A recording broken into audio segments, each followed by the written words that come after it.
natin halos parang isang lano lang eh. Oo, dati bibigyan ko malaking one. Ngayon supot na lang na maliit. Ay, matanda yung presyo ng mga gamot ngayon. Presyo ng mga pilihin natin na pagpakot ko sa ano. Halos triplado ng presyo. Kaya, wala kang magawang bansa Pilipino. Kundi magtiis.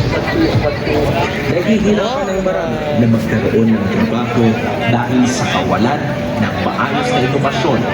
Kulang ang mga guro, kulang ang mga silid-aralan, kulang ang basic amenities sa mga paaralan, kulang ng teaching materials, kulang ng computer, at wala o mahinang internet access.